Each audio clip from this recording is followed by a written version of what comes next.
At this moment, Beijing is still yet to call Putin's war as invasion. U.S. officials are concerned that China may provide economic or military aid to Russia.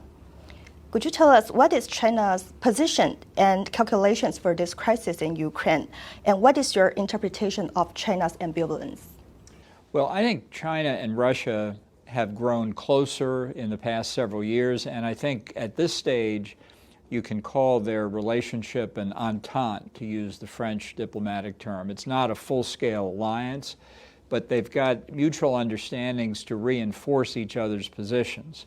So for Russia in Europe and the Middle East, and for China in the Indo-Pacific and also in the Middle East. I think China is providing assistance to Russia in a number of different ways. Many of them will be covert, but I think it's trying to help Russian financial institutions navigate the sanctions that have been imposed on them. I think China is prepared to buy more Russian gas and oil to counter the effects of the embargo on that. And I think it's prepared to provide military assistance or to divert military capabilities to aid the Russian effort. So China's public position will be that they want a peaceful solution and that nobody should do anything to make the situation worse. But I think, in fact, there's very close consultations between the two countries, and that China, in ways that are not terribly visible, is definitely behind Russia. When Putin has become the pariah of international communities, why Xi Jinping is still hesitant to stay away from Putin?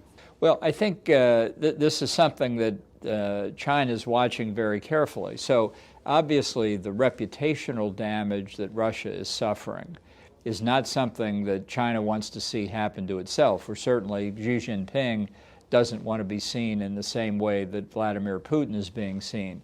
So I think China will try to learn from the mistakes that Russia has made, but it's also looking for mistakes that the United States and the Western alliance have made, all of which is to help China better calculate what it will do if it moves against Taiwan, if it moves in the South China Sea, if it moves against Vietnam or India on the mainland.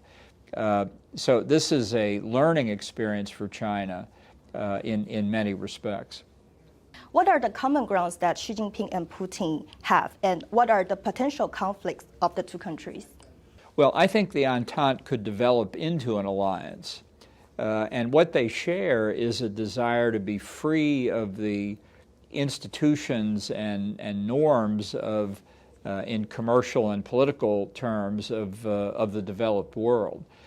Certainly, China has made that clear in the World Trade Organization. When they were admitted 20 years ago, people in the United States and Europe thought that the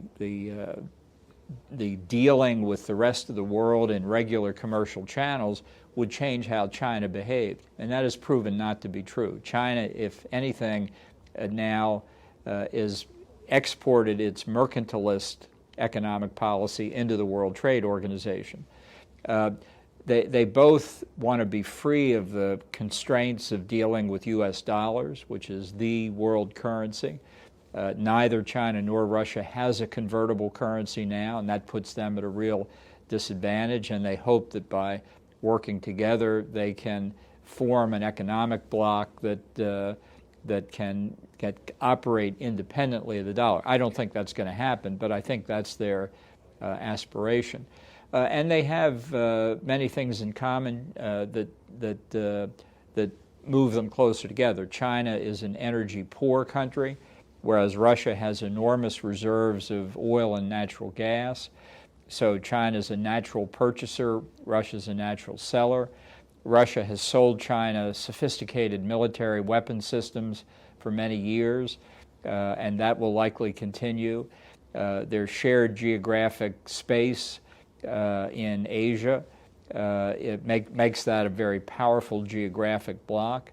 And I think that the pressures from the outside world that Russia is experiencing now will push them together as well. So they have a lot in common. There are differences too. I think it should be U.S. policy to try and split that bloc. That was a successful policy at the end of the Cold War.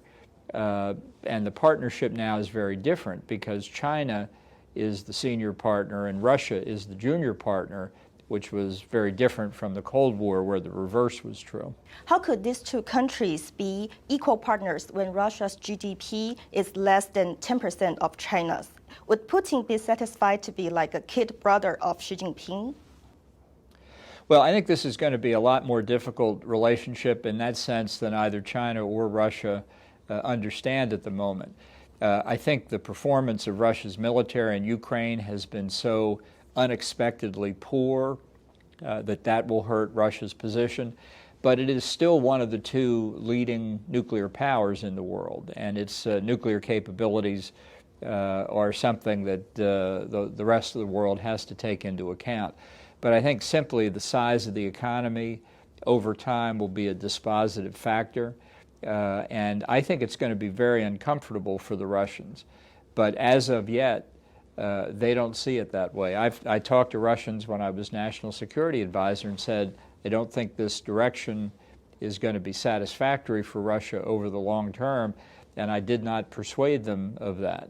But that will be something that by the time they get committed further to this relationship, it may be impossible to back away. It has been 3 weeks since Russia's invasion of Ukraine, and it is hardly a blitzkrieg for Russia. Do you think Russia is still a world power seeing that? And what kind of main problems of Russia have got exposed in this war? Well, Russia's made many mistakes. I think probably the biggest mistake was an intelligence failure. They believed this would be a lot easier than it's turned out to be. And I think, most of the Western intelligence assessments also thought that Russia would prevail more quickly. But the Ukrainians have fought very heroically. They have taken advantage of Russian weaknesses, mistakes in strategy, mistakes in tactics, logistical failures, the Russians unable to provide food or gasoline to their soldiers just a few miles across the Russian border. And so all of this has done enormous reputational damage to the Russian military. And I think that's something that China is watching, but I think all of Russia's European neighbors are watching this too. So I believe the conclusion is that Putin and his advisors will feel that they have to do something, have some kind of military success to repair the damage that's been done to their military's reputation. Because leaving Ukraine aside entirely, if Russia's military loses its credibility, that means they have only their nuclear weapons really to rely upon. And that's a very significant shift. So unfortunately, I think that means that to find this way to repair the damage that's been done, Putin has to find some kind of military victory. And I don't know how he will define that, and I don't know when it will come.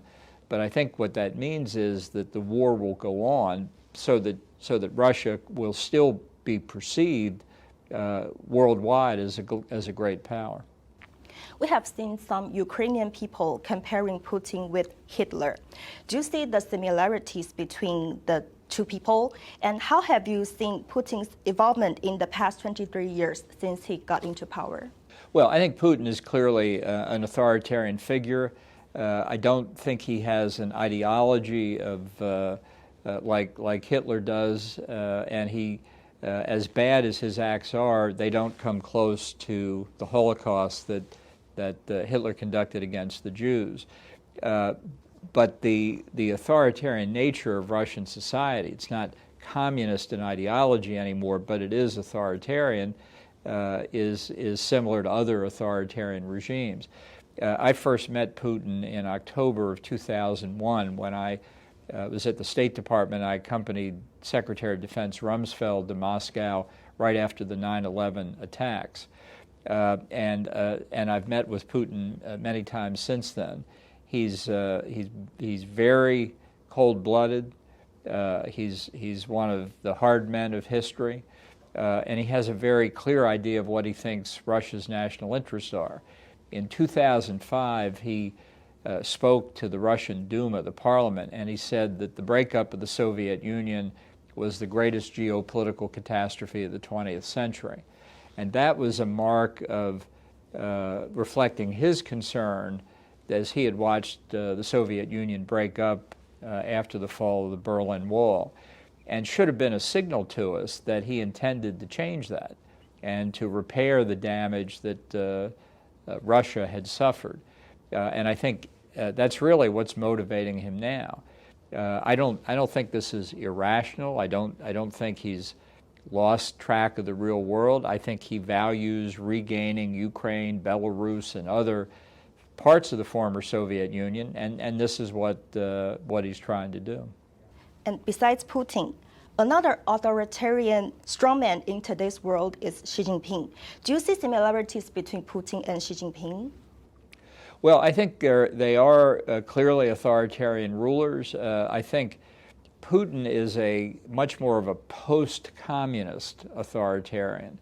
When the Soviet Union dissolved, Boris Yeltsin abolished the Communist Party. He didn't abolish all the parts of the former Soviet Union. The KGB survived, and many think that, in effect, what's ruling Russia now is what the Russians call the siloviki, the men of power, from the military, from the intelligence services. But it's not a communist party, it's not a communist ideology, it's just authoritarian. Whereas in China, the Communist Party is still the dominant force. Now, it's not so ideologically Marxist as it was before, but it's still a cohesive political organization, and that's where the real power is held. Putin doesn't have anything like that kind of structure, and Xi Jinping's power stems from his ability to control the party and through it the People's Liberation Army, whereas Putin simply controls the military, the intelligence, the power agencies. And in that sense, they operate in different ways, but they have both now established themselves as rulers for life, in effect, in their respective countries.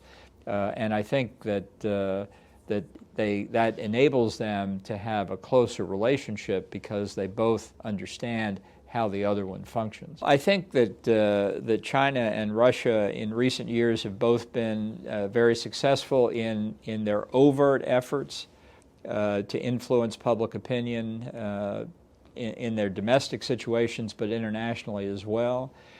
Some of that has been covert, some of it has been overt. During my time as National Security Advisor, the director of the CIA said to me that she thought that China's clandestine operations of influence operation were much greater than Russia's, and I think the evidence bears that out. I think we're only coming to that understanding late, but I think it's very important for the United States to have the capability to respond to disinformation from its adversaries, but also to explain what America's position is and to tell the truth.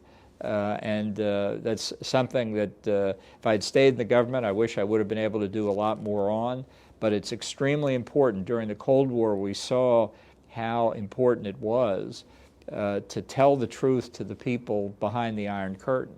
And that remains important today. And while our efforts are extensive and much more could be done, and I hope Congress understands that.